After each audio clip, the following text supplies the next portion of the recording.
Bonjour à tous et à toutes.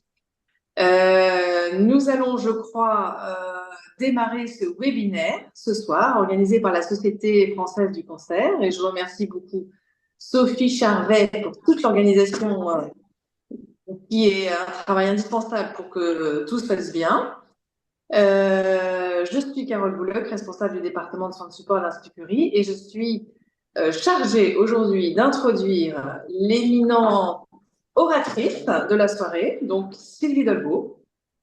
Sylvie Dolbeau est psychiatre de formation, et elle a été chef du département de soins de support à l'Institut Curie. Elle est maintenant responsable de l'unité du service de psycho-oncologie et sociale. Et puis surtout, elle est responsable du centre CHER, qui est un nouveau centre à l'Institut Curie destiné à la recherche en sciences humaines et sociales et en outcome research, qui est un centre très important pour le développement de tout ce qui est réflexion dans la qualité de vie des patients et dans la qualité des soins et de nos organisations de soins de support. Aujourd'hui, elle est titulaire d'une thèse de sciences et d'une HDR également. Aujourd'hui, le thème est un sujet très important pour tous les oncologues, je pense. Il s'agit de la peur de la récidive. Euh, Sylvie va vous faire un exposé sur cette question. Je vais lui laisser la parole rapidement, mais juste, je voudrais témoigner dans ma pratique clinique de la réalité quotidienne de cette thématique et des nombreux patients et patientes qui sont confrontés à cette difficulté de l'angoisse du bilan oncologique, que ce soit dans le cadre de la surveillance, mais que ce soit aussi dans le cadre des maladies en cours de traitement, parce que la peur de la récidive au sens large peut être prise comme la peur de la progression tumorale. Et je pense que c'est réellement un sujet sous-estimé, parce on ne sait pas trop comment le prendre en charge. Et ce qu'on ne sait pas prendre en charge, en général, on l'explore pas trop. Mais en réalité, on va voir, je pense qu'on va vous convaincre, Sylvie va vous convaincre que c'est un sujet qui vaut le coup de vraiment discuter avec les patients, parce que finalement, il y a plus de choses à faire qu'on ne le pense. Voilà, donc j'en ai terminé et je te laisse la parole, Sylvie. Merci beaucoup. Est-ce que vous m'entendez bien? Parfait. Ok. Alors, je démarre. On m'a dit qu'il y avait un long temps et c'est chouette. C'est rare qu'on ait tant de temps pour développer un sujet. Donc, merci beaucoup pour l'invitation à ce webinaire. Merci beaucoup à Manuel Rodriguez, à Carole Bouleug, à Madame Charvet et à toute votre belle organisation. Donc, je vais vous parler de la récidive en oncologie, les cliniques, facteurs de risque et psychothérapeutique. Il y a un petit écho peut-être ou ça va? Non. J'essaie d'éteindre mon micro, mais je vais le faire, je vais y arriver. Alors, je vais quand même repasser par quelques diapositives introductives sur Recording in progress. un peu nécessaire, ceux qui n'ont pas l'habitude. Est-ce que voilà. Pas habitude en psychologie autour de la détresse, c'est-à-dire on parle de la souffrance morale des personnes atteintes de cancer, avec cette espèce d'acceptation que c'est une définition extrêmement large que vous pouvez lire sur ma diapositive, que sans doute, j'espère, beaucoup d'entre vous connaissent, et qui n'est pas une définition d'une maladie psychiatrique qu'on ne trouve pas dans le DSM ni dans l'ICD, comme d'autres pathologies psychiatriques, mais qui a pour intérêt de montrer que la détresse peut correspondre à un très large spectre d'expériences émotionnelles désagréables, qui sont de nature diverse, cognitive, sociale ou spirituelle, qui peuvent aller de sentiments adaptés de vulnérabilité, de tristesse et de peur, mais aller jusqu'à des manifestations beaucoup plus sévères comme la dépression, les troubles anxieux, dans lesquels on va trouver justement la peur d'un récidive, qui est mon sujet de ce soir, la panique, voire l'isolement social et la crise spirituelle.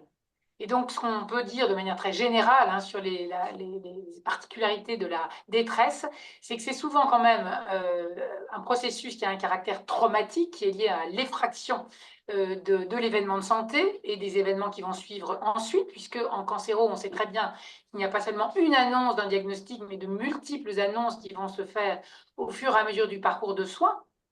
que ce que les médecins peuvent considérer comme des annonces de bonnes nouvelles peuvent être considérées comme des annonces traumatiques pour le patient, comme par exemple, vous êtes en période de rémission, vous allez entrer en surveillance, ça peut être évidemment, c'est une bonne nouvelle médicale, mais pour le patient, il n'en est pas toujours de même sur le plan psychique, il faut le temps de l'adaptation. Et que donc, pour notre patient, cette histoire de la détresse, au fur et à mesure du parcours de soins du cancer et du post-traitement, c'est comment la personne va réussir à s'adapter à toutes les phases du processus psychique qui accompagne le parcours lui-même.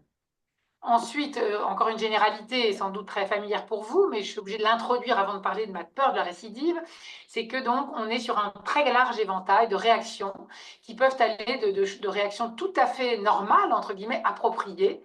J'ai peur parce qu'on m'a annoncé une maladie potentiellement sévère alors que j'étais en pleine santé, j'ai des inquiétudes, je me sens triste. Ça peut aller jusqu'à des troubles beaucoup plus psychopathologiques ou psychiatriques, le trouble dépressif, le trouble anxieux caractérisé. Ce qu'on observe souvent au moment des annonces, c'est, enfin, en tout cas quand c'est des processus un peu aigus en termes d'intensité, des processus de sidération, voire de dépersonnalisation ou de déréalisation, qui correspondent justement au caractère maximum de la réaction anxieuse en réponse à une annonce qui a un caractère effractant traumatique. Heureusement, ça ne dure pas toujours et la plupart du temps, les choses se régulent au fil du temps. Sans vous donner passer trop de temps sur les généralités, redire que quand même on connaît très très bien aujourd'hui les facteurs de risque de détresse. Ils sont ici sur ces différentes bulles et je ne vais peut-être pas passer longuement sur l'ensemble, mais peut-être rappeler que quand même les personnes jeunes, les personnes qui ont un niveau d'éducation qui est plus faible, ceux qui ont bien sûr des antécédents psychopathologiques ou psychiatriques, que ce soit des antécédents personnels ou familiaux, sont quand même plus à risque que les autres, ceux qui ont connu d'autres événements traumatiques récents, qu'il s'agisse d'événements de santé ou de toute autre chose. Ça peut être une bonne nouvelle, de nouveau, un mariage, la naissance d'un enfant, une promotion professionnelle qui va être un événement générant une détresse. Et puis, la notion d'isolement social qui est un critère extrêmement important puisqu'il est très, très corrélé avec l'émanation d'une détresse de plus forte intensité. Et après, encore d'autres critères sur lesquels je passe. Si on regarde une diapositive maintenant ancienne qui montre un peu quelle est la répartition des troubles psychopathologiques en oncologie, ça c'est une photographie sur un moment donné. Ce qu'on peut dire de manière résumée, c'est que vous avez en gros sur la population des patients concernés par la maladie cancéreuse, la moitié d'entre eux qui vont s'adapter par eux-mêmes et avec leurs ressources personnelles et leur environnement naturel, bien sûr, au prix de certains moments de crise, mais qui vont réussir à trouver un nouvel équilibre. Et puis l'autre moitié de la population qui vont développer des troubles. Parmi ces 50%, vous en avez 30% qui sont ce qu'on appelle les troubles de l'adaptation. Ça veut dire des manifestations anxieuses ou dépressives, ou les deux, mais qui n'atteignent pas les caractéristiques de l'épisode dépressif majeur, qui est ici, ou du trouble anxieux caractérisé au sens DSM du terme, qui représente heureusement des pourcentages de patients plus faibles. Ensuite, une dernière généralité, les peurs liées à l'annonce, que ce soit l'annonce d'un diagnostic de cancer, l'annonce d'une chimiothérapie nécessaire alors qu'au début on avait pensé que le patient pourrait l'éviter, l'annonce de l'entrée en rémission, j'ai déjà dit un mot là-dessus, ou l'annonce de l'évolution de la maladie chez un patient qui était en rémission complète et pour lequel la maladie revient. Tout cela va générer une série de peurs. Et là encore, vous pouvez lire dans les bulles tous les éléments qui constituent les peurs habituelles. Ici, vous allez voir les peurs liées aux symptômes et le niveau de retentissement fonctionnel que va générer, par exemple, le diagnostic de cancer ou l'évolution du cancer. Et c'est ici, dans le retentissement en termes de symptômes psychiques, que va apparaître la notion de peur de la récidive. Ça veut dire, si j'ai montré cela, c'est pour vous dire que le patient, il peut être aussi confronté à toute une série d'autres peurs qui ne sont pas mon sujet aujourd'hui, mais qui font partie aussi des éléments que, quand on est psychologue ou psychiatre en oncologie, et vous, en tant qu'oncologue, vous allez pouvoir ou devoir explorer pour comprendre pourquoi le patient a une telle réaction aiguë alors qu'un autre patient qui a peut-être un diagnostic moins sévère va réagir beaucoup plus tranquillement. Je dis cela pour illustrer le fait que le niveau d'intensité des peurs que l'on entend chez nos patients n'est pas corrélé avec la gravité de la maladie elle-même. Et qu'on doit donc absolument avoir en tête que ce n'est pas parce qu'on a un cancer de bon pronostic qu'on ne va pas avoir des patients qui vont développer des peurs, et notamment des peurs de la récidive ou des peurs de l'évolution importantes. Ensuite, pour vous situer un peu mon sujet, pour vous dire que depuis déjà, il y a 10 ans déjà, à l'époque où on avait commencé à faire des travaux sur les besoins en soins de support dans le cadre de la structuration de notre département de soins de support et de son développement, on avait fait une enquête là, c'est auprès de femmes à traiter, qui ont été traitées pour un cancer du sein. C'était une étude bicentrique entre l'Institut Curie et le CHU de Lausanne. Et c'était juste pour vous faire une illustration du fait que ce thème n'est pas nouveau, y compris chez nous à Curie, et sans doute dans la plupart des lieux de soins en onco. Lorsqu'on demande à des patients qui sont en rémission de leur cancer, eh bien, on essaie d'identifier quels sont les besoins les plus importants qui ne sont pas satisfaits. Eh bien, vous voyez que déjà en 2013 apparaissait la notion de faire face à l'incertitude et faire face aux peurs que le cancer progresse, revienne ou progresse, comme étant les deux besoins pour lesquels les patients exprimaient le plus la notion d'un besoin non satisfait.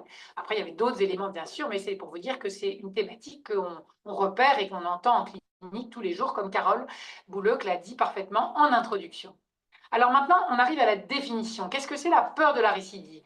Vous pouvez lire ici les définitions, elles viennent des collègues qui ont le plus travaillé en psycho-oncologie sur ce syndrome, Phyllis Buteau, Sophie Lebel ou Madame Sharp aux États-Unis. Donc c'est l'inquiétude liée à la possibilité que le cancer revienne ou progresse dans le même organe ou dans une autre partie du corps à n'importe quel moment qui va suivre un diagnostic de cancer. Et donc, cette définition importante à lire pour que vous entendiez bien qu'il s'agit à la fois, la définition peur de la récidive, elle intègre à la fois la peur que la maladie soit réactivée alors que le patient est en rémission, et chez des patients qui ont déjà une maladie métastatique, eh bien, la peur qu'elle progresse. Parce que j'insiste, parce que souvent, on pense que peur de la récidive, c'est uniquement des patients qui sont en rémission de leur cancer et qui nous parlent avec cette expression que vous entendez certainement régulièrement, j'ai une épée de Damoclès sur la tête depuis que j'ai eu mon cancer, et même si je sais que mon bilan est parfait, que Attends, c'est parce que j'ai un webinaire.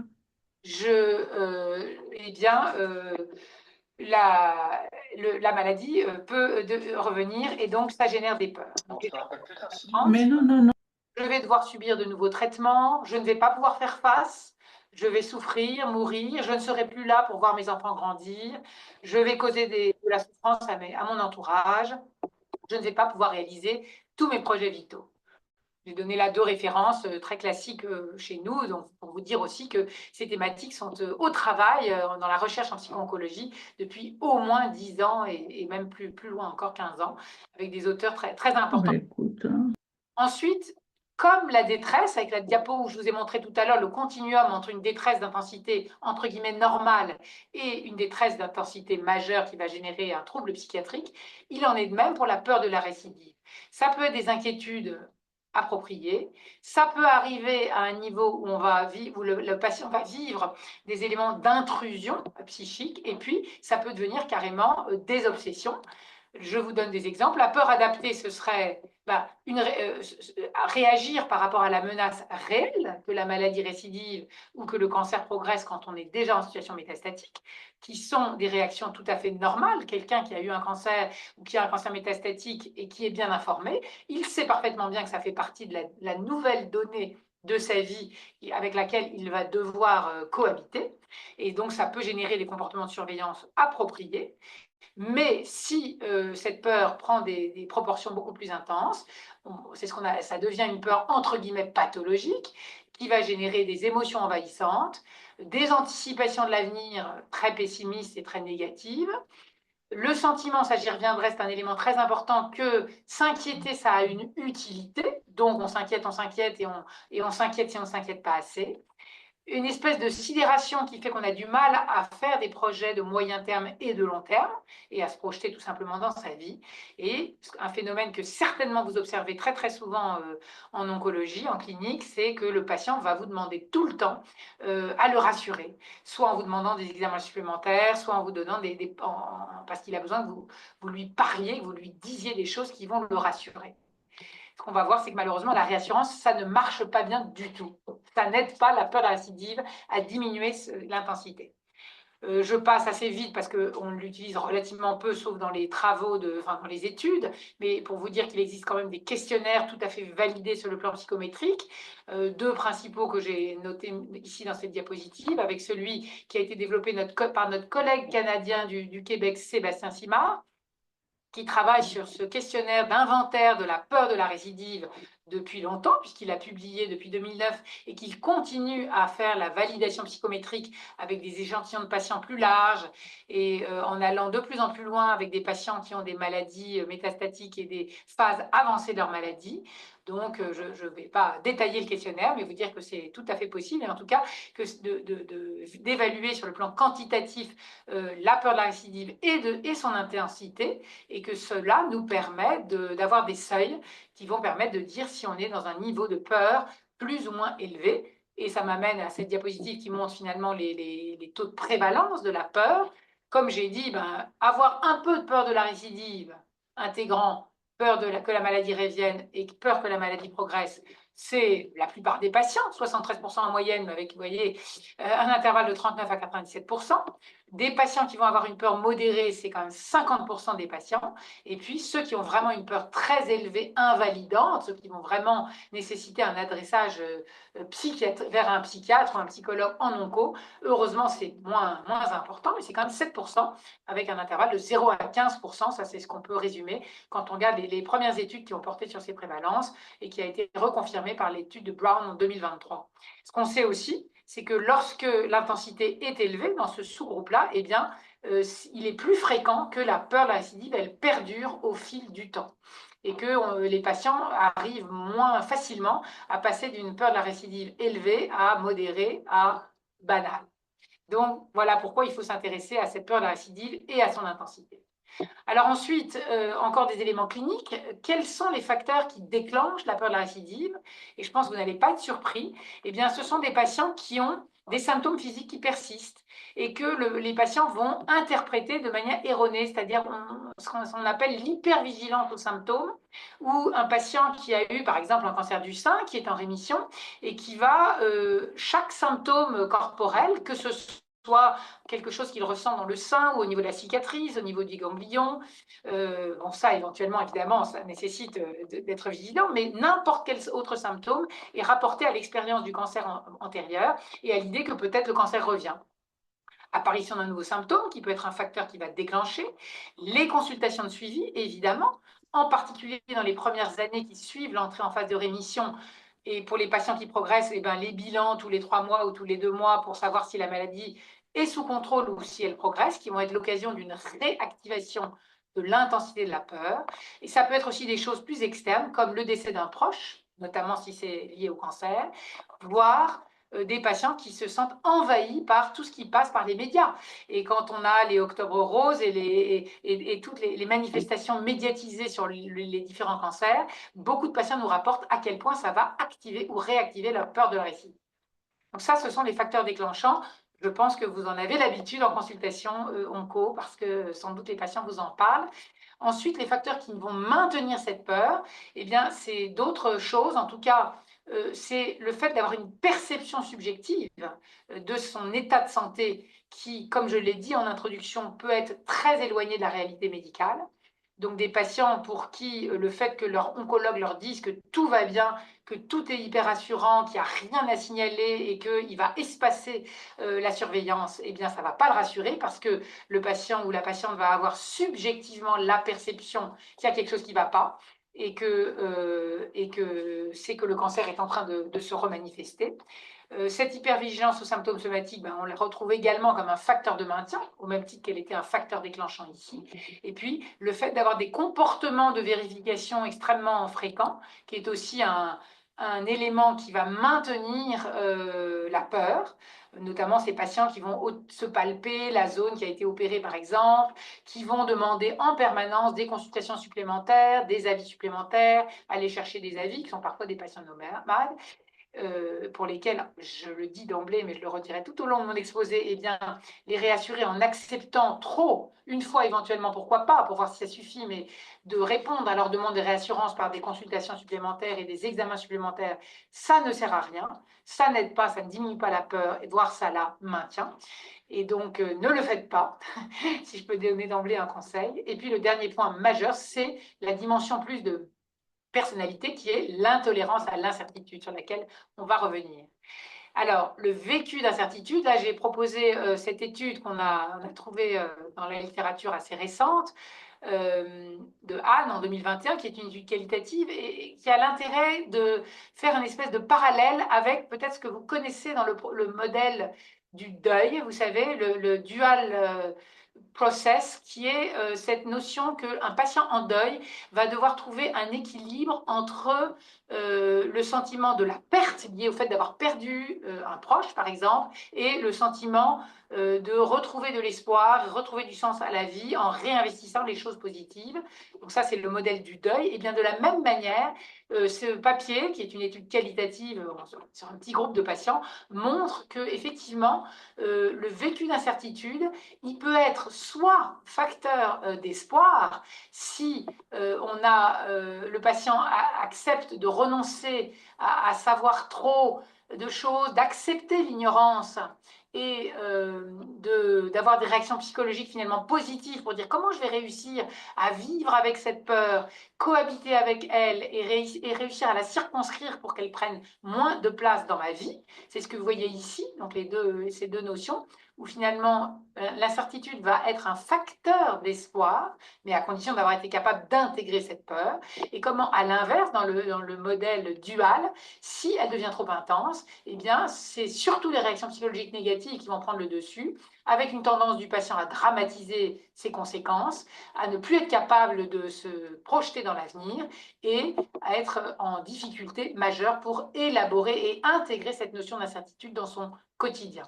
Donc ça, on a trouvé que c'est avec ma collègue Anne Brédard, que j'ai oublié de citer en introduction, même si elle est bien nommée dans le topo, puisque c'est avec elle principalement que je travaille sur ce thème de la peur de l'incertitude depuis déjà longtemps.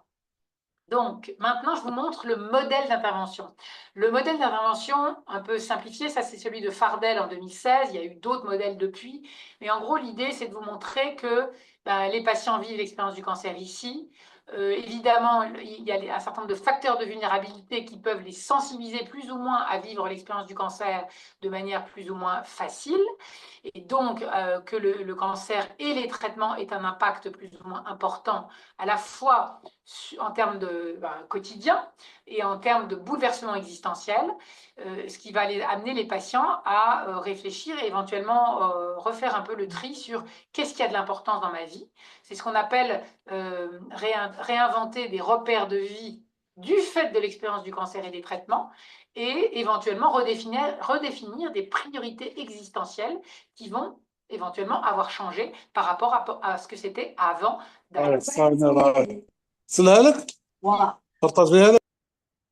Il faut couper les micros, pardon. Ça peut être aussi réfléchir sur le sens que l'on veut donner à sa vie ou sur les projets d'avenir. Et donc, tout ça, c'est ce qui se passe de manière normale lorsqu'on est confronté à un événement de santé sérieux comme peut l'être le cancer et qui peut générer des réactions qui peuvent être des réactions tout à fait positives, où on va apprendre à vivre avec les réactions émotionnelles que j'ai décrites en introduction, et on va réussir, parce qu'on trouve un nouvel équilibre, à diminuer la détresse avec le temps. Ça, c'est l'idéal. Le vécu du cancer entraîne des modifications psychiques et existentielles qui amènent à ce que la détresse, et notamment la peur de la récidive, se régule avec le temps. Et puis, ça, c'est des patients qui ont des peurs très élevées de la récidive ou de la progression. C'est quand même très souvent en lien avec le manque d'informations, et ce point est crucial, c'est pourquoi j'y reviendrai dans la fin de mon exposé, parce qu'on voit à quel point il est en lien avec le risque, avec la perception du risque de récidive, de progression, et avec la perception d'un pronostic défavorable.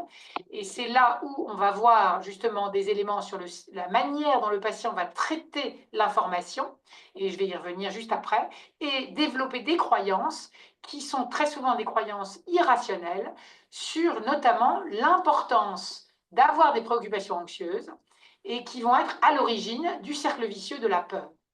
Exemple, si je m'inquiète à propos du cancer, je serai préparée. Si je m'inquiétais, risque de susciter ou d'accroître le risque de récidive.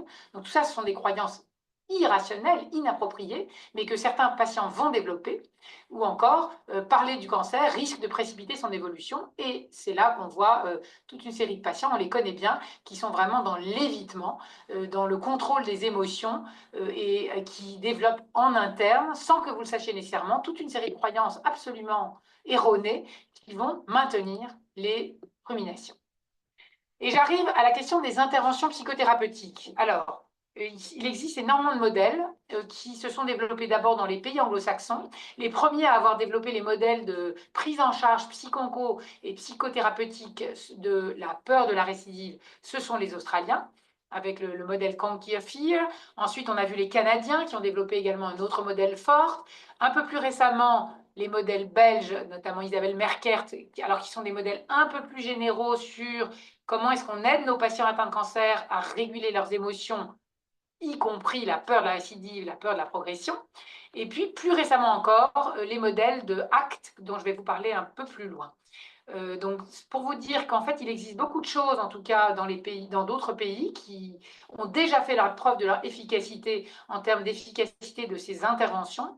Et mon propos ne va pas développer tellement plus ces modèles parce que ce sont des modèles assez lourds, très structurés, qui sont inspirés pour la plupart soit des thérapies cognitivo-comportementales, soit des thérapies d'acceptation et d'engagement, qui sont des modèles là aussi issus des thérapies cognitivo-comportementales de la troisième vague, et qui sont des modèles qui peuvent se développer en individuel, mais la plupart du temps ont été développés donc, pour des interventions de groupe, qui peuvent se faire en présentiel, c'était le cas au début, et qui maintenant se font de plus en plus en ligne, mais qui sont des interventions très lourdes. En général, c'est entre 6 et 9, voire 12 séances, avec une entrée enfin, toute une série de séances avec un programme progressif et toute une série d'exercices, des exercices à la maison à faire pour chaque patient qui s'engage à suivre toute la série, évidemment, des séances pour la durée de l'intervention avec des évaluations avant-après.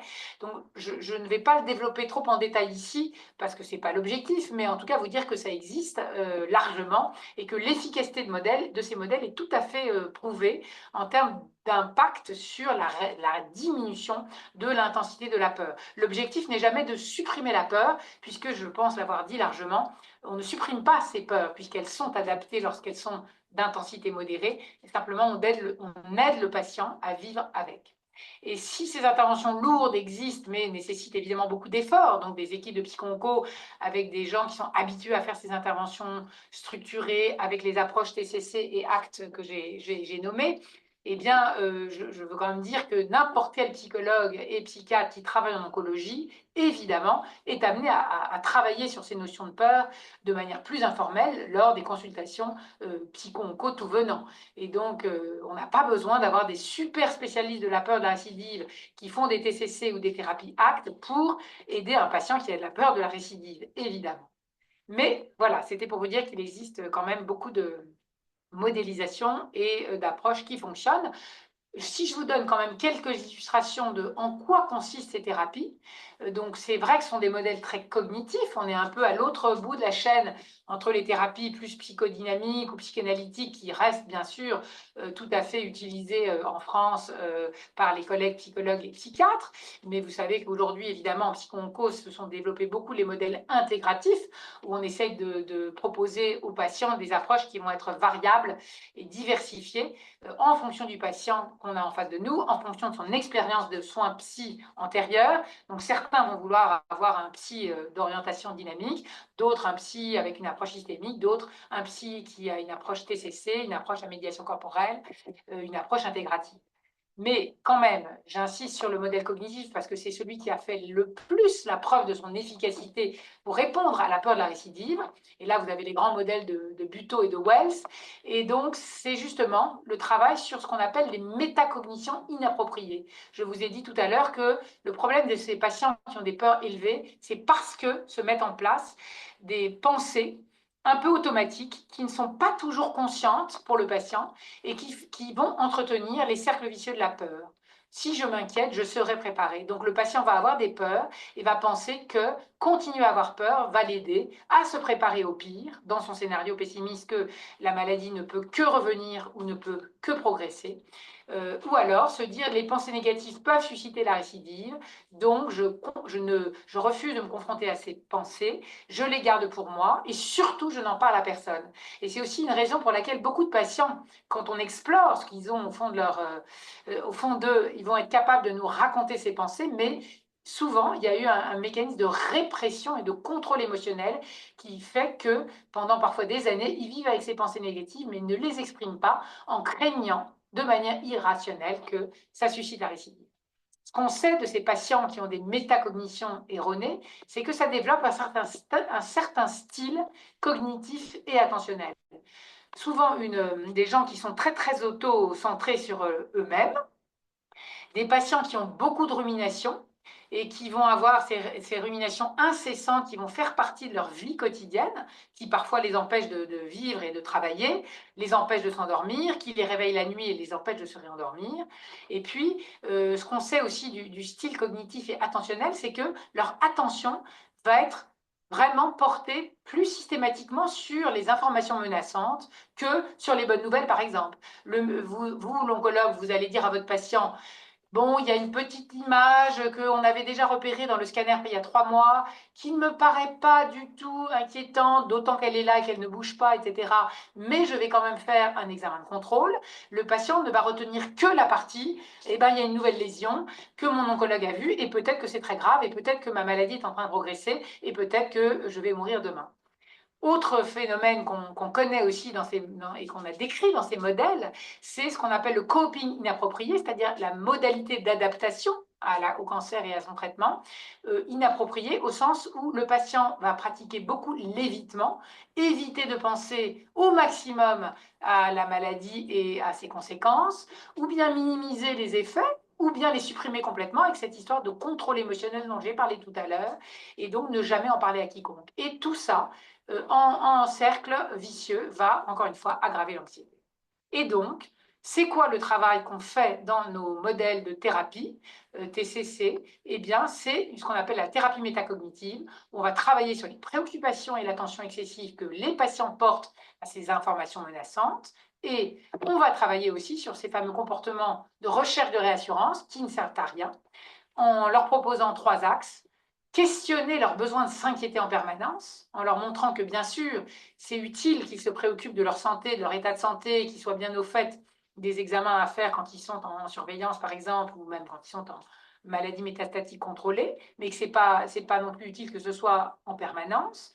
Les aider à ce que leur processus attentionnel se réouvre à d'autres choses que la maladie, en particulier les aider à prêter attention à d'autres choses que le cancer. Là, je donne un exemple dans le domaine de la maladie douloureuse, enfin de la douleur chronique, où une des manières d'aider les patients douloureux chroniques n'est pas de supprimer la douleur chronique, car on sait qu'elle va rester là tout le temps, mais d'aider le patient à penser à autre chose que la douleur et à distraire son attention pour que la pensée sur la douleur chronique ne soit pas envahissante et omniprésente. Et puis, le troisième mouvement, c'est ce qui est beaucoup utilisé dans les thérapies cognitivo-comportementales de la troisième vague, qui intègre toutes les approches à médiation corporelle dont vous savez à quel point elles ont du succès en oncologie, que ce soit la méditation de pleine conscience, l'auto-hypnose, relaxation, la sophrologie et toutes ces méthodes, mais c'est surtout la méditation de pleine conscience où on va essayer d'aider les patients à apprendre à observer leurs pensées sans nécessairement y réagir et chercher à la contrôler. Ce qui est une chose vite dite en une phrase, qui a l'air de rien et qui en réalité est un travail assez difficile à mener, même pour nous en tant qu'individus ou nous en tant que professionnels de soins. Et vous savez qu'il existe aussi d'ailleurs des programmes de méditation pour aider les professionnels qui travaillent en onco en utilisant ces méthodes pour eux-mêmes, ce qui les aide en principe à aider leurs patients. Donc ça, c'était pour vous donner un peu les grandes lignes de c'est quoi ces thérapies sur les métacognitions, ces modèles cognitifs. L'autre modèle qui est plus récent, en France, mais qui existe déjà dans les pays anglo-saxons depuis des années, qui s'appelle Acceptance and Commitment Therapy, donc la thérapie d'acceptation et d'engagement, où l'objectif, ça va être de clarifier les valeurs du patient, ses objectifs de vie, et de l'aider à travailler sur l'acceptation des pensées, émotions et sensations avec lesquelles le patient vit tous les jours, alors que la tentative est en permanence de les contrôler, comme je l'ai dit largement, et qui est très caractéristique de la peur de la récidive. Et alors, en quoi ça consiste? Là, en quelques lignes, ici, vous avez la diapo que je déroule sur les objectifs principaux des thérapies ACT. Identifier les fameux facteurs qui déclenchent et qui maintiennent la peur de la récidive. Essayer de comprendre si nos stratégies d'adaptation sont adaptées ou pas. Et si elles ne le sont pas, comment est-ce qu'on peut éventuellement découvrir d'autres manières de s'adapter. Essayer de faire la part des choses entre des symptômes qui doivent faire l'objet de préoccupations réelles et générer un appel à notre oncologue versus des symptômes tout à fait bénins. Eh ben, c'est mon conjoint a la grippe et je commence à avoir 38. C'est peut-être juste la grippe que j'attrape à mon tour. Un élément central que j'ai déjà cité largement, qui est donc la notion d'accroissement de la tolérance à l'incertitude. Et puis, faciliter l'expression des peurs, puisque je veux essayer d'aider le patient à sortir de ces mécanismes de répression émotionnelle et de contrôle émotionnel, et l'aider à reconsidérer les priorités de vie et établir des objectifs réalistes pour le futur. Alors, quand on découvre les thérapies ACT, c'est vraiment assez particulier parce que c'est presque contre nature, y compris pour nous les psys. À Curie, par exemple, une partie de notre équipe, nous formons en ce moment aux thérapies ACT. Et en fait, le thérapeute qui nous forme, il passe son temps à nous dire il faut que vous arrêtiez d'essayer de diminuer la détresse de vos patients, alors que notre travail, enfin, on a l'impression qu'on a été formaté toute notre vie pour aider les patients à se sentir moins en détresse. Il faut que vous aidiez le patient à vivre avec sa détresse et à s'investir et à mettre son énergie sur des choses de la vie qu'il juge plus importantes que la peur de la maladie, la peur de la récidive ou la peur de la progression. Et donc c'est vrai que ce n'est pas complètement évident quand on découvre ces thérapies, mais en réalité, elles ont des impacts très très intéressants. Ensuite, pour finir sur la présentation des modèles qui existent, je voulais juste en une diapo vous dire qu'il y a des choses qui sont également plus accessibles entre les modèles très très structurés que j'ai décrits rapidement à l'instant, avec ces deux grands modèles TCC, ACT, et les prises en charge par les psychiatres et les psychologues qui accompagnent les patients au quotidien sur leur peur. Il y a un format intermédiaire qui se développe avec la notion d'éducation thérapeutique.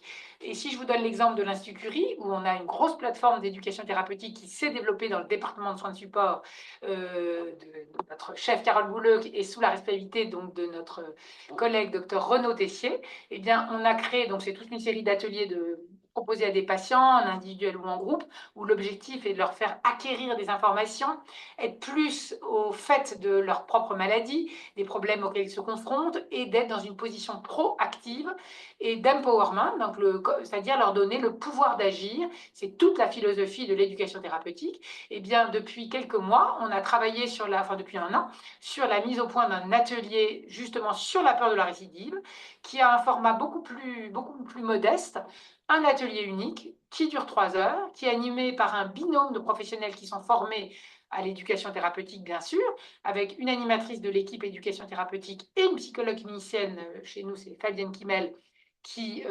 co-anime cet atelier. C'est un groupe de 6 à 8 personnes atteintes de cancer qui sont soit en rémission, soit en progression de la maladie, en rémission donc, et ont une peur de la récidive, soit ont une maladie métastatique et ont une peur de la progression. Donc on prend tous les patients pouvant avoir une PDR, peur de la récidive, et les objectifs psychoéducatifs sont ici. Faire un travail de légitimation de cette peur, mais encore une fois en essayant de différencier la peur normale, entre guillemets, adaptée, et la peur pathologique, comprendre les mécanismes de la peur et les cercles vicieux que j'ai essayé de vous montrer dans les modèles théoriques et les aider à mieux vivre avec la peur. Et ça, c'est avec des exercices éducatifs qui sont très, très largement utilisés dans les ateliers d'éducation thérapeutique. Mais c'est pour vous dire, alors ça, c'est pour l'instant, nous, on a commencé, on en est seulement au 3e atelier ici à l'Institut Curie. Ces ateliers qui ont été très, très demandés. On a une liste d'attente absolument impressionnante. Les patients ont un retour à chaud, en tout cas, très positif. Après, évidemment, il faut évaluer l'impact à plus long terme. Et en tout cas, c'est pour vous dire qu'on peut faire déjà des choses avec un atelier unique de 3 heures. Mais maintenant, et c'est la dernière partie de mon exposé, j'aimerais vous dire aussi quelle est la part qui revient aux personnes, aux professionnels de soins, et en particulier le public des oncologues qui est là, si j'ai bien compris, mais je crois savoir qu'il y a aussi d'autres personnes qui ne sont pas onco et qui ont d'autres métiers du soin, vous dire aussi quelle est la part que vous pouvez jouer pour aider ces patients à vivre mieux leur peur de la récidive. Et donc là, je reviens sur quelques diapos un peu plus générales, mais pour vous rappeler que les modèles de réponse aux problématiques de peur, puisque c'est mon sujet, ou aux problématiques de détresse plus généralement, c'est ce qu'on appelle le step care model, donc le modèle gradué, où en fonction de la sévérité de la détresse ou de la peur, ici vous avez donc cette pyramide où Fear for Cancer Recurrence, pardon, c'est en anglais, donc vous avez en fonction de l'intensité, selon qu'elle est très faible ou très élevée, eh bien si c'est une intensité faible ou modérée, c'est plus vous, l'équipe de première intention, l'oncologue référent, l'infirmière référente, l'équipe qui s'occupe du patient pendant les soins, l'infirmière de coordination à la maison qui va faire l'HAD, etc., qui allait prendre en charge ces peurs. Et c'est seulement si la peur de la récidive prend une intensité beaucoup plus élevée qu'on va avoir besoin des interventions beaucoup plus spécifiques que je vous ai décrites à l'instant. Et donc, c'est pour vous dire que, en tant que professionnel de soins, onco, infirmier, médecin de ville, etc., pharmacien aussi, et autres métiers du soin, évidemment, vous avez aussi un rôle à jouer. Puisque nous, si on regarde ce qu'on propose en psycho-onco, ben, dans notre équipe, par exemple, à l'Institut Curie, on propose plein de choses, des médicaments, les approches à médiation corporelle, les fameuses approches structurées, TCC ou ACT, les approches familiales systémiques, l'éducation thérapeutique, etc. Mais on ne peut pas proposer ça à tout le monde. Donc, on va devoir réserver les approches que l'on a menées par des spécialistes, experts psy, aux patients qui ont les besoins les plus sévères.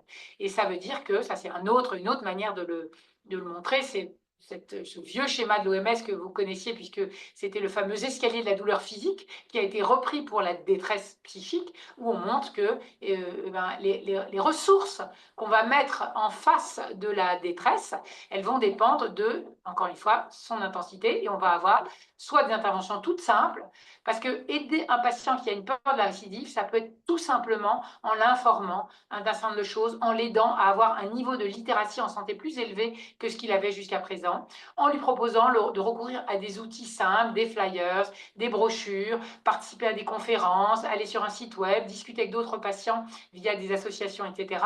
Niveau intermédiaire, un soutien psychologique plus ou moins structuré, et c'est seulement pour les patients ayant cette très forte peur qu'on va faire les interventions très, très structurées. Et donc, vous rappelez aussi que, ça c'est des choses très, très basiques et générales, qu'il ne faut pas oublier, évidemment, et je m'excuse si je dis des choses assez triviales, qu'il y a toujours cet énorme décalage au temps actuel où on parle beaucoup de décisions partagées, de partenariat entre le patient et le soignant, où on voudrait que la relation soit le plus équitable possible.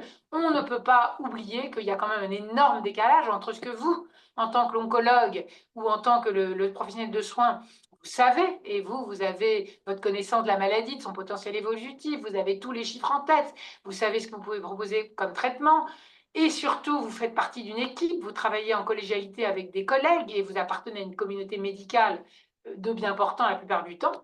Et puis de l'autre côté, votre patient, c'est ça qu'il y a quand même une espèce d'énorme déséquilibre qu'on ne pourra jamais empêcher d'exister. Il fait partie de l'équation, même au temps de la décision partagée, encore une fois, et du modèle partenarial beaucoup promu par les modèles de démocratie en santé et son développement. Eh bien, le patient, lui, il est avec un vécu beaucoup plus subjectif que cancer, ça veut dire grave, ça veut dire mort, ça veut dire peur de souffrir, qu'il a des représentations subjectives, qui se sent brutalement en décalage avec les personnes qui sont en bonne santé, qui se sent isolé et qui perd son autonomie. Et donc, ce décalage est souvent majeur. Là, je proposais une espèce d'illustration qui correspond à un projet de recherche qu'on a mené dans le cas de notre CIRIC 2 à l'Institut Curie, où on travaillait sur les cancers résistants au traitement et où on a fait à un moment toute une étude qualitative où on essayait de capter quels étaient les processus psychiques et émotionnels à l'œuvre au moment où l'oncologue annonce à son patient un cancer métastatique et où on sait bien tout ça, avant la consultation d'annonce, il y a évidemment une énorme appréhension et une attente des résultats.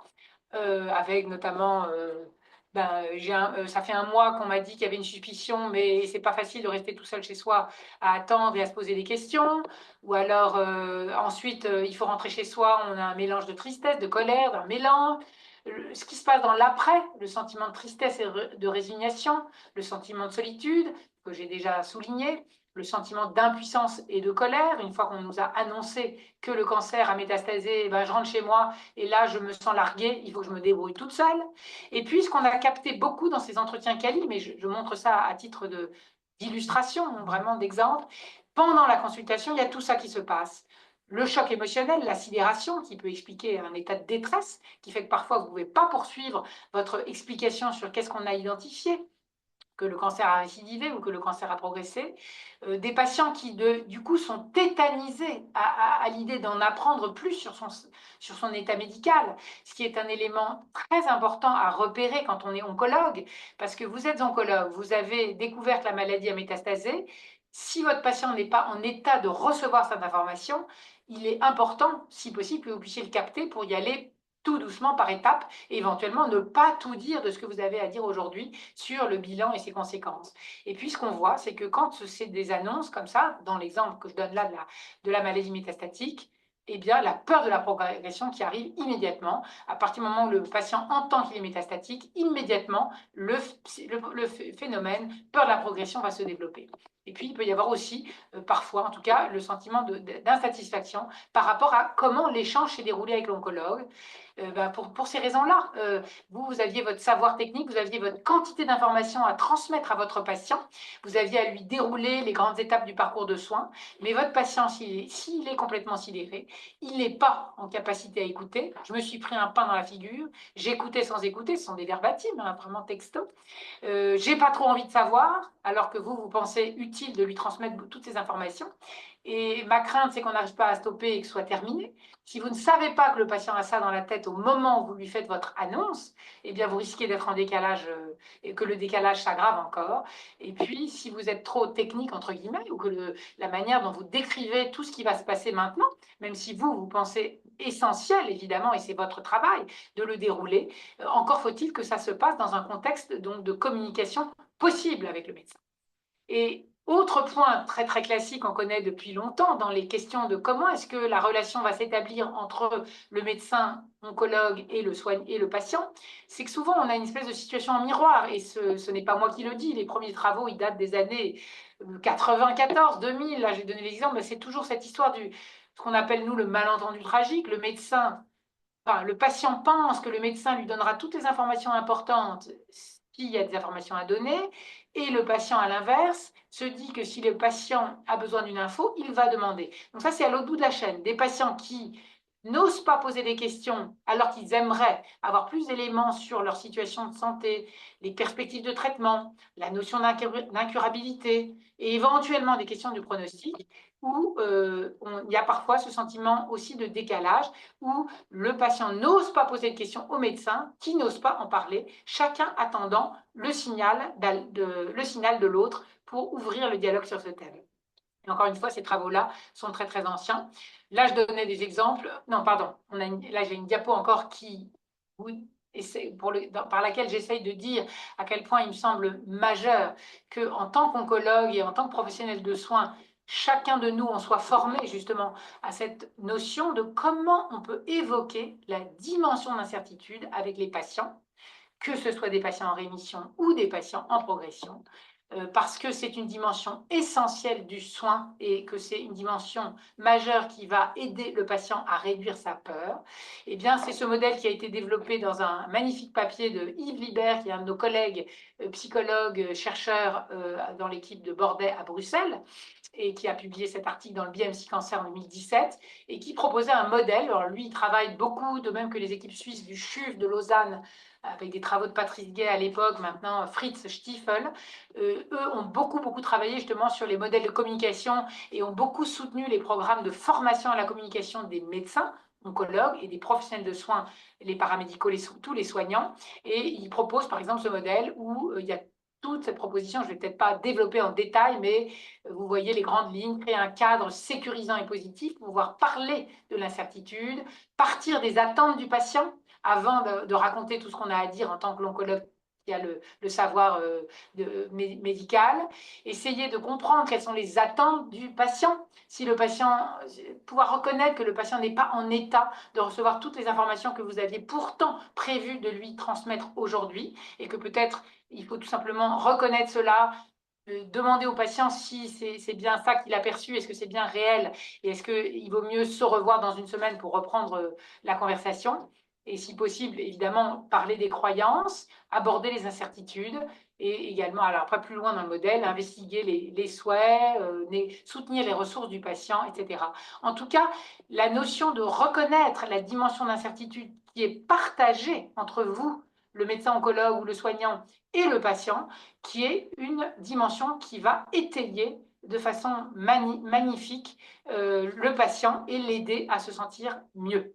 Donc ce modèle me semble très très important et je vous encourage beaucoup à lire ce papier. Ça, c'est un autre exemple que je ne développe pas en détail, mais qui vous dit en une diapo que ici, dans le cas du CIRIC2, je vous ai montré quelques exemples de ce qu'on avait fait dans le travail qualitatif, et ce travail qualitatif a abouti à l'idée de développer une brochure de questions que l'on propose à des patients qui sont en situation de cancer résistant au traitement, où on va justement encourager le patient à poser les questions qu'il juge pertinentes à son oncologue. Mais donc c'est l'oncologue qui remet la brochure, ça veut dire que c'est l'oncologue qui pense que peut-être le patient a des questions à poser qu'il n'ose pas poser.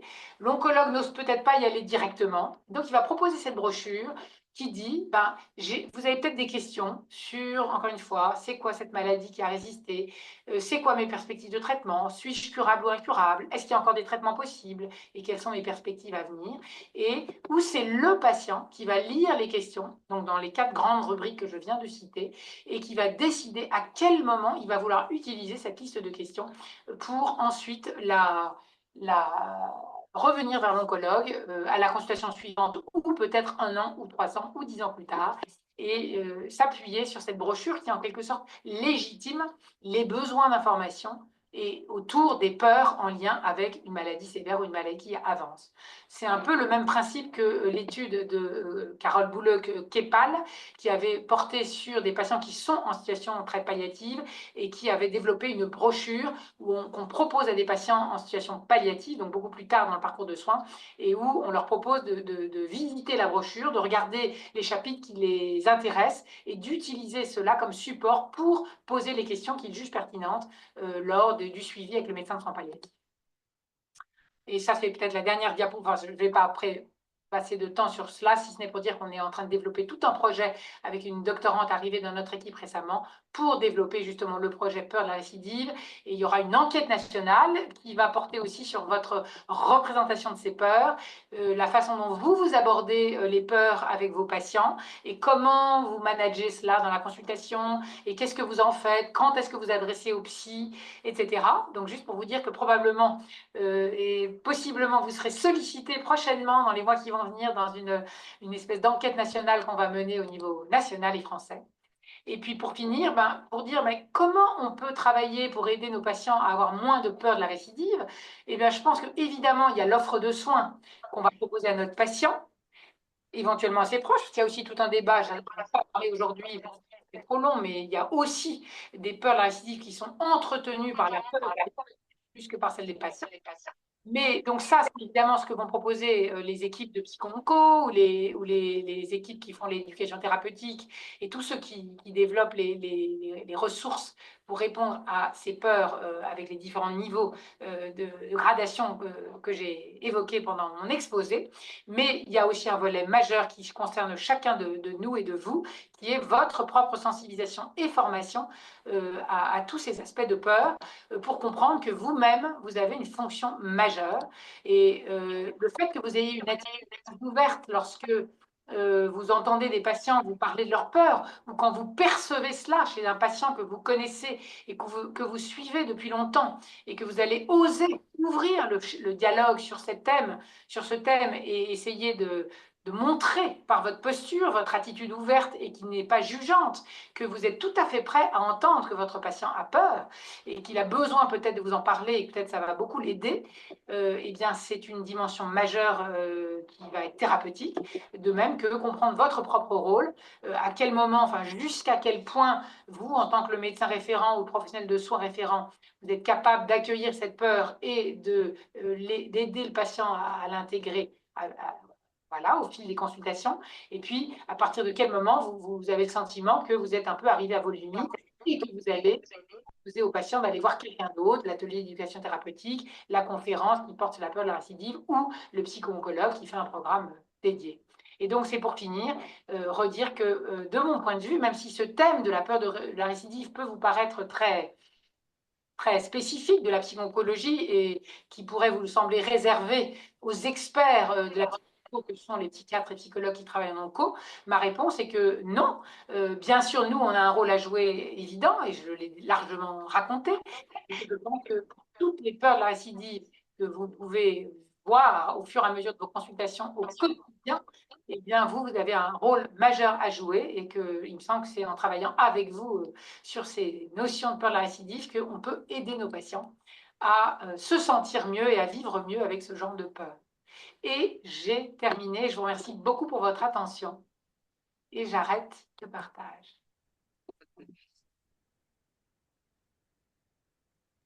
Merci beaucoup, Sylvie. On va laisser Carole voilà, reprendre la main. Eh bien, absolument. Carole et le public, parce que là, nous avons encore combien de temps pour les questions, Sophie? Quel est votre... Alors, on peut aller, normalement, là, il resterait 3 minutes, mais souvent, on 3 minutes, déborde jusqu'à d'accord. 19h15, donc il n'y a pas de souci. Oui, On oui, peut oui, oui, déborder. absolument. Bah, je pense que vous avez certainement des réactions, soit cliniques.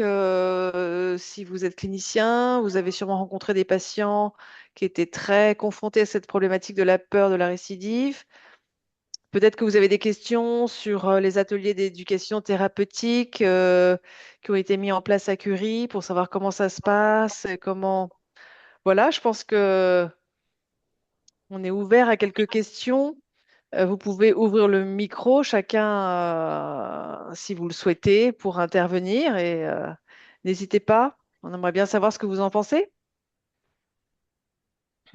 Peut-être des demandes d'éclaircissement sur ce qui a été dit. Hmm.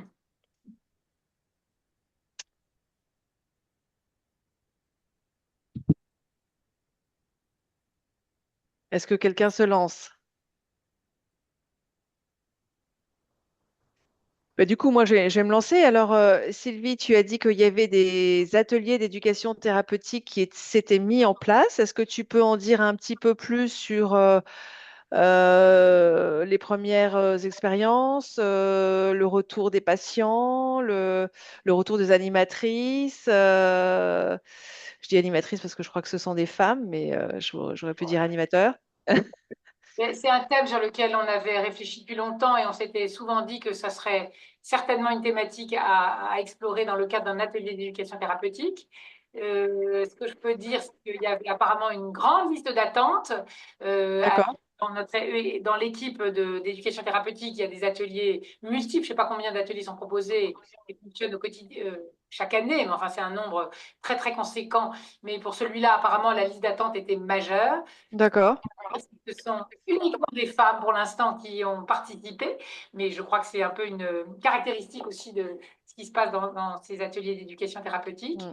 Non, ce qui me semble très important à souligner, c'est que bah, les ateliers d'éducation thérapeutique, ils utilisent des outils qui viennent des sciences de l'éducation, qui sont souvent des outils très simples, ludiques, où on se présente, on fait des mini-jeux de rôle, on fait du brainstorming, on dessine un bonhomme où on doit écrire qui on est, quelles sont ses attentes, quelles sont ses principales peurs, quelles sont ses principales ressources. Et ensuite, on partage ça à la fois. Ça dure 3 heures, ça peut paraître long. Ce que décrivent les deux animatrices, c'est que ça va très, très, très vite. Mm. Le thème, en fait, fait vraiment parler les patientes largement et que Ouais. les outils qu'ils utilisent sont très facilitateurs. Et ce qui me semble peut-être à souligner, mais ça c'est comme pour beaucoup d'autres approches de groupe, c'est que la notion de partage des expériences de peur dans le cadre de cet atelier elle a l'air d'être une dimension extrêmement appréciée. Parce que les patients, encore une fois, il n'y a eu que 3 pour l'instant, donc c'est encore une expérience courte, mais il y a beaucoup de femmes, puisque là pour l'instant ce sont des femmes, qui disent à quel point ces peurs-là, elles les ont depuis très très longtemps parfois, mais elles n'ont personne à qui parler. C'est ça. Parce qu'elles ont peur de décevoir l'oncologue, elles ont peur de passer pour un mauvais patient ou un patient faible ou un patient psy. Donc elles n'en parlent pas. Elles n'en parlent pas non plus à leurs proches, surtout les patients qui sont en rémission et à qui l'entourage dit souvent tu es en rémission, maintenant c'est fini, on referme la parenthèse et tu repars dans ta vie d'avant. C'est ces discours qu'on entend tout le temps. Alors on sait très très bien que la vie d'avant ne revient jamais exactement comme avant et qu'il y a un chemin thérapeutique à parcourir avant de se sentir mieux avec des nouveaux repères. Donc, le fait d'avoir un lieu où on rencontre d'autres personnes qui sont confrontées aux mêmes peurs et de pouvoir s'entraider en partageant à la fois quel type de peur on traverse et aussi quelles ressources on a pu mettre en place, c'est majeur. Et puis, ce que je peux dire aussi, c'est qu'avec, encore une fois, ce format très court et one-shot, on arrive quand même à transmettre des messages, notamment sur la notion de ces croyances erronées, qui sont parfois très ancrées chez les patients. Et le fait de pouvoir les décrire, éventuellement en rire et les regarder avec une espèce de distance émotionnelle que les patients ne s'autorisaient pas toujours jusqu'à présent, est un élément thérapeutique qui a l'air très fonctionnel. Voilà. Donc, je comprends que en fait, la dimension de partage est absolument majeure parce que finalement, c'est un sujet qu'elle garde pour elle avec l'impossibilité de le partager depuis parfois très longtemps. Est-ce qu'elles partent aussi avec des astuces de type comportemental? Tu parlais de thérapie comportementale. Est-ce qu'on leur demande, je ne sais pas, est-ce qu'on leur donne des conseils un peu pour gérer le prochain scanner de surveillance? Alors, je ne sais pas si je sais répondre de manière précise. Ouais. Moi-même animatrice, pourtant j'ai été un faux patient dans les ateliers où on a testé la méthode. Mais en tout cas, je pense pas qu'on n'est pas. Alors, il y a une boîte à outils, bien sûr, ça c'est toujours Ouais.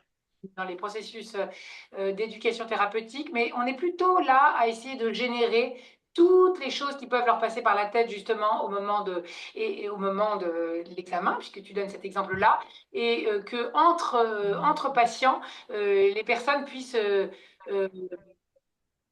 mettre critiquer de manière bienveillante les choses qui en fait sont totalement dysfonctionnelles. Déjà pouvoir se dire que la recherche de réassurance, ça ne marche absolument pas, c'est un majeur. Et ensuite, c'est des éléments qui sont repris par les animatrices, qui vont ensuite faire un petit topo un peu théorique, où elles reprennent les grands éléments du modèle métacognitif pour montrer ça s'appelle une croyance erronée. Ça s'appelle une recherche de réassurance et ça ne marche pas. Donc, je pense que ça ne va pas plus loin parce que sur 3 heures, on ne peut pas être plus que cela, mais c'est déjà énorme. Et les gens, parfois, organiser tout un système de vie qui va envahir le quotidien et qui fonctionne sur ces croyances qui sont totalement cristallisées. Donc, pouvoir les remettre en cause dans un cadre bienveillant et mettre de la distance émotionnelle, ça, c'est déjà énorme. Donc, si elles arrivent à partir avec ça, je pense que c'est énorme. Après, il y a quand même des patients qui ont des peurs très très élevées et pour lesquels l'atelier débouche sur l'idée qu'il va falloir quand même rencontrer une petite thérapie, ouais. Et si je te comprends bien, la croyance erronée la plus importante, peut-être, mais je suis pas sûre que j'ai raison, c'est utile de se faire du souci, comme ça, si on est préparé, ça va mieux se passer. Oui, alors ça, c'est l'une d'elles, oui. Ouais. Une des plus Ça fortes. doit être très, très fréquent, ça, ouais. Ça me parle bien. Exactement. La deuxième, c'est je dois être hyper vigilant tout le temps à tout symptôme, parce que personne ne peut le faire mieux que moi. Voir mon oncologue tous les X mois ne suffira jamais, car il y a des choses dans l'intervalle. Troisième croyance erronée, c'est très forte également, c'est en parler risque de faire revenir la maladie. Toutes ces idées, alors là, que je relie à toute la notion de la psychogenèse du cancer et cette idée que avoir des pensées, avoir la pensée que le cancer va revenir fait revenir le cancer, que avoir l'idée que le cancer est lié à des éléments psychiques, subjectifs, etc.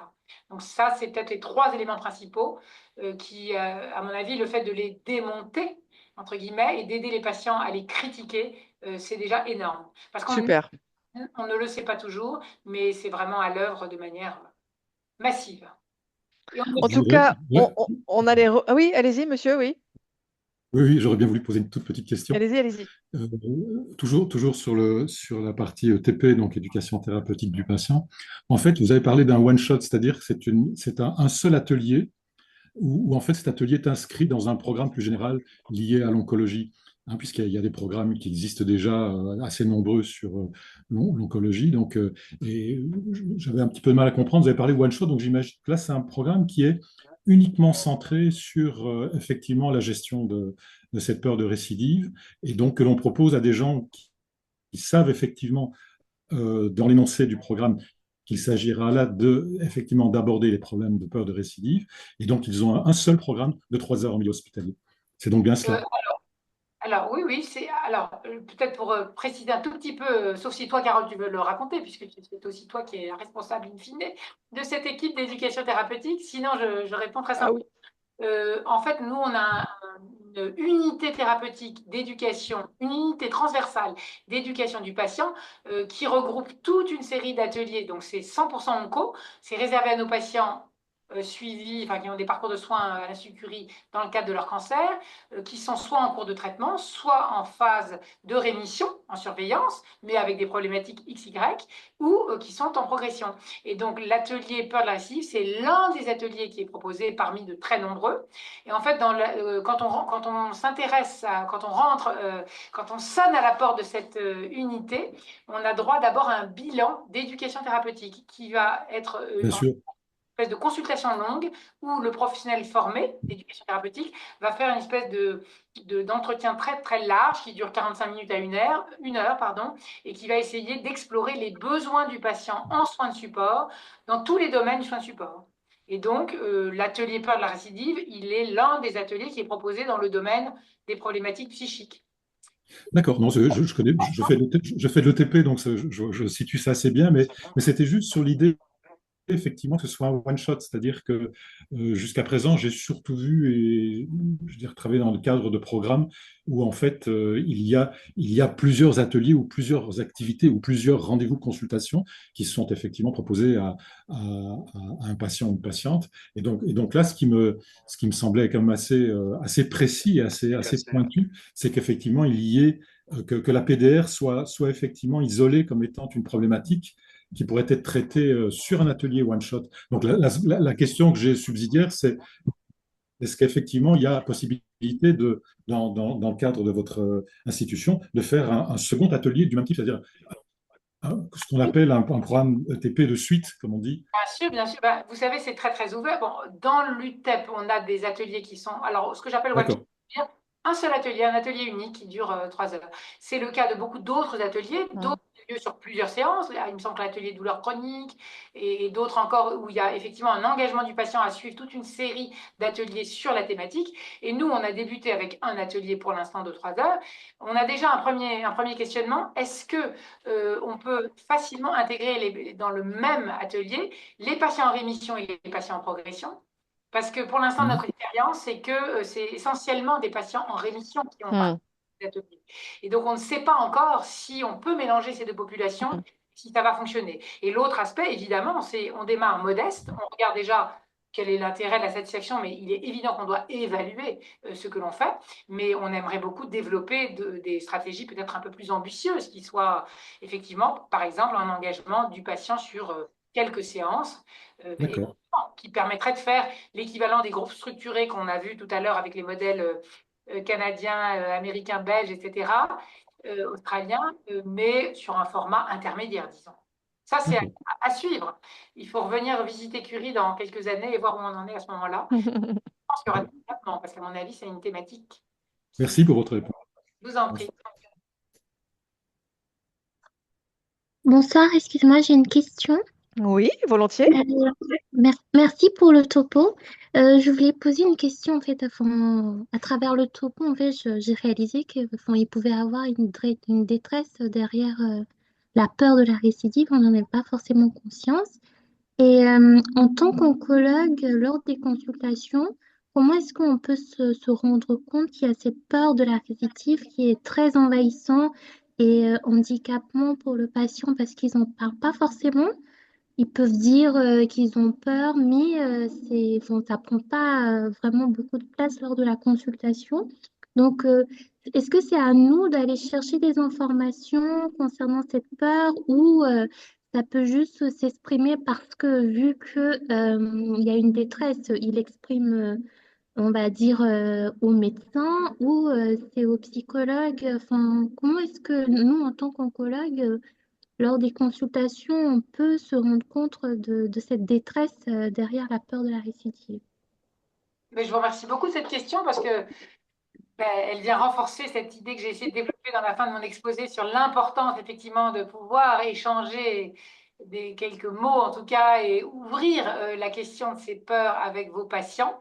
Et moi, ma réponse, ce serait peut-être, je pense que je le relie votre question avec la notion du partage de l'incertitude. C'est-à-dire, par exemple, si c'est un patient en rémission, quand c'est là où les premières consultations de surveillance, que vous, en tant qu'oncologue, vous puissiez faire une espèce de phrase d'ouverture du style, je m'imagine, c'est peut-être pas facile de quand on entre, je sais ou je m'imagine que c'est peut-être pas facile dans cette phase de surveillance où peut-être vous vous sentez un peu perdu, où vous êtes moins en contact avec moi et avec les collègues de l'hôpital. Qu'en pensez-vous? Comment ça se passe pour vous? Ça pourrait être tout simplement une phrase très très ouverte, vous voyez, qui peut ouvrir le dialogue. Évidemment, ça ne veut pas dire que derrière ça, vous allez devenir le psy et que vous allez passer 3 quarts d'heure de votre consultation très, très surchargée de ce jour-là à évoquer cela. Mais le simple fait de montrer que vous êtes au fait que le patient qui vient entrer en phase de surveillance, il a peut-être un peu de peur de la récidive et une épée de Damoclès qu'il trouve bien lourde au-dessus de sa tête, le fait de pouvoir le faire dire au patient,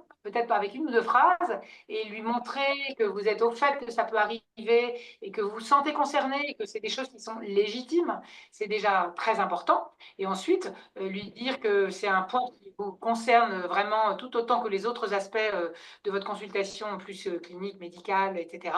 Et que vous êtes tout à fait prête à en reparler avec le patient la fois d'après et que si jamais vous avez le patient a le sentiment qu'il n'y arrive pas et qu'il est très en détresse à cause de cela, il pourrait vous en reparler et vous pourriez alors lui faire d'autres propositions d'orientation vers d'autres personnes de votre institution. Pareil pour l'autre exemple, le patient par exemple métastatique en progression. Alors ça, je pense que c'est vraiment encore plus important qu'on puisse, dans certains moments, c'est souvent des suivis, bon, si c'est, je sais pas, exemple, le cancer du sein métastatique, qu'éventuellement vous allez suivre pendant de très nombreuses années, qu'au fur et à mesure de ces consultations, où vous connaissez quand même très bien votre patient, eh bien, c'est le partage de l'incertitude et du sentiment d'impuissance qui va avec, eh bien, vous êtes comme votre patient, même si vous êtes l'oncologue et que vous savez tout ce qu'on peut lui proposer, etc., eh bien oui, il y a une dimension d'impuissance. Vous ne savez pas si ce traitement actuel de sixième ligne va encore contrôler la maladie et si oui, combien de temps. Vous pouvez quand même lui dire si vous avez encore beaucoup d'armes thérapeutiques à proposer pour après, ou si vous avez le sentiment, mais ça en général les oncologues le disent, que l'éventail des possibles se réduit, que vous êtes en train de porter cette notion d'incertitude et que vous la partagez avec votre patient. Bien que ces phrases-là, qui ouvrent éventuellement le dialogue, évidemment, et donnent la possibilité à votre patient de réagir et de dire des choses, je pense que c'est majeur. Et après, ça peut devenir une partie de l'échange que vous avez avec vos patients au fur et à mesure des consultations pour les patients, par exemple, en progression. C'est-à-dire qu'on est là ensemble, on est dans le même bateau, le patient qui a le cancer qui évolue et vous, son oncologue,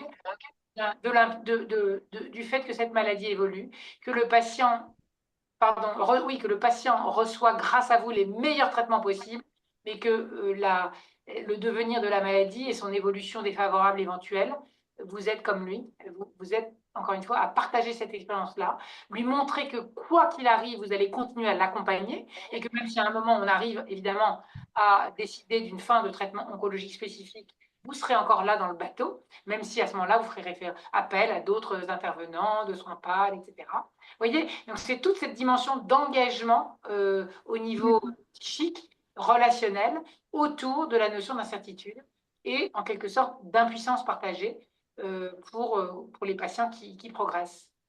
D'accord, merci. Pour répondre à votre question. Oui, merci beaucoup.